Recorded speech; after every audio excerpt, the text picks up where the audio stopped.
Hi guys.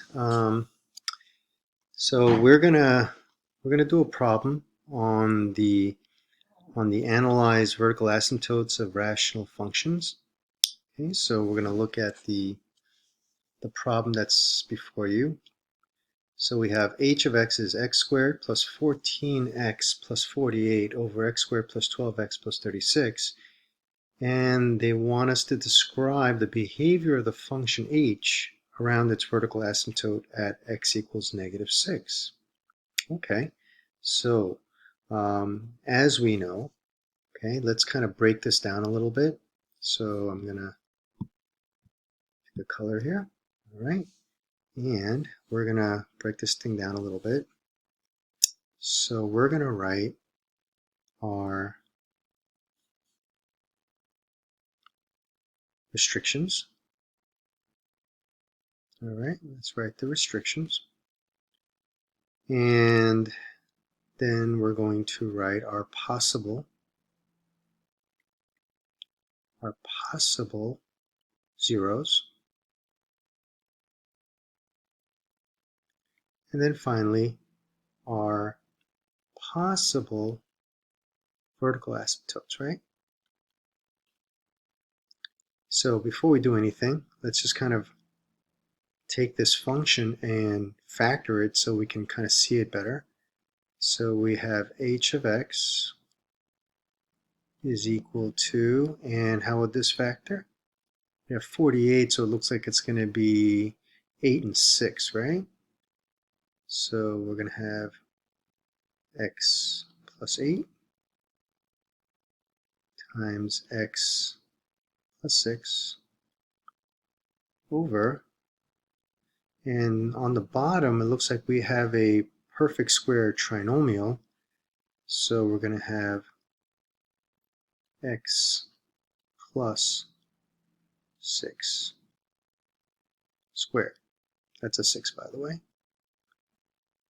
All right, there we go.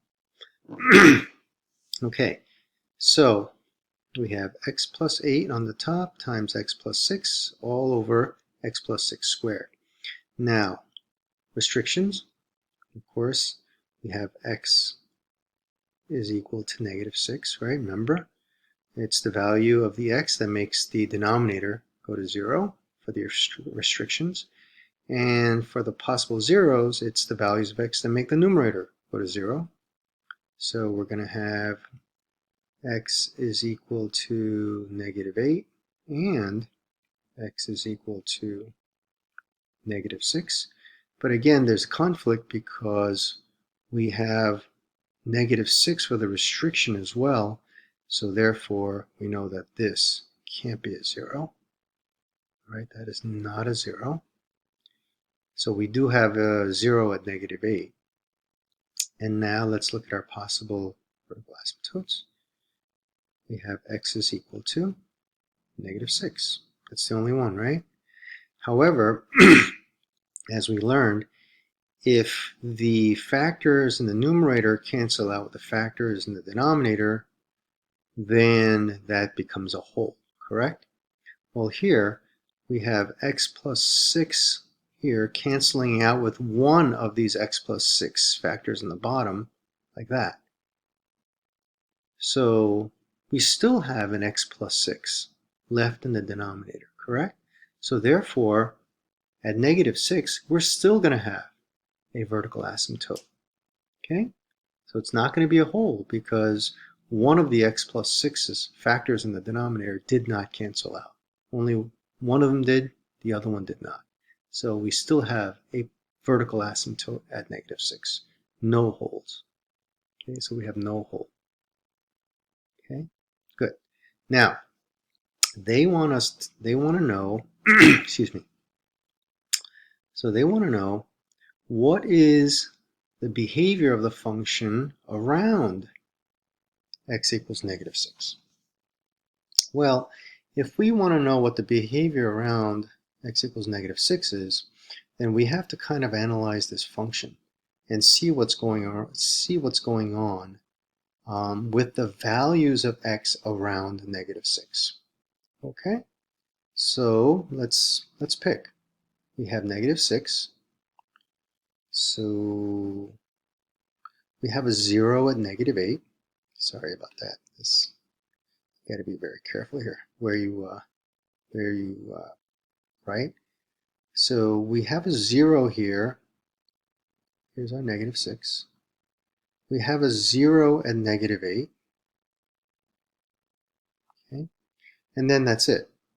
So it's all values greater than negative 6, and then values between negative 8 and negative 6, and then values below negative 8. So we want to know what's going on around negative 6, which means we're going to pick some test values. So we'll pick a test value right here. Let me get another color here. So we're going to pick a test value. And we've done this before, remember? We'll pick a test value, and we'll pick one that's pretty obvious. An obvious point between negative 6 and negative 8 is, of course, negative 7. Okay? And then we'll pick a point right above negative 6. So we'll pick negative 5. All right? Okay. So what then is going on around, what then is going to happen if we were to plug negative 7 into this function, right? Into this original function. So in the original function, and let me do it over here because we're kind of running out of space. Well, actually, you know what? Let me do it over here. So with the original function, if I were to plug in negative 7 into this first binomial factor, negative 7 plus 8 gives me positive 1. So that's positive. That's going to give me a positive value for that one. And then negative 7 plus 6 is negative 1. So that's going to give me a negative value. Over, and then now there's 2, right? We use the original function, not the simplified version. So we're going to get, if we plug in negative 7 in there, we're going to get negative 7 plus 6 is negative 1. And then again, negative 7 plus 6 is negative 1. Like that. So we're going to get positive times negative divided by negative times negative, which gives us a negative value. So that's what happens at negative 7. Now, how about at negative 5? If we plug in negative 5 in here, we're going to get negative 5 plus 8 is positive 3, so that's positive. Negative 5 plus 6 is positive 1, so that's positive. And on the bottom, negative 5 plus 6 is positive, and then we're going to get a positive again, which means everything's positive, which means this thing is going to be positive. Okay? So, this function has a 0 and negative 8, but it goes negative. So it's probably going to do something like this, right? And on the other side, there are no more zeros, right? After, to the right of negative 6. So it looks like this function is going to go something like that, correct? It's going to go up. Sorry, it's not going to double back, but it's going to go up, right? Because there is an asymptote sitting right at negative 6. Okay, so the function is from the right side, the function goes up, it increases, right? And from the left side, as it goes, after it goes through negative 8, which is a 0, it's going to go down or decrease, right? The y values are decreasing. So therefore, out of the choices here, as x approaches negative 6 from the right, the function approaches negative infinity. As x approaches negative 6 from the left, the function is going to approach positive infinity. So it looks like that is our answer. Okay.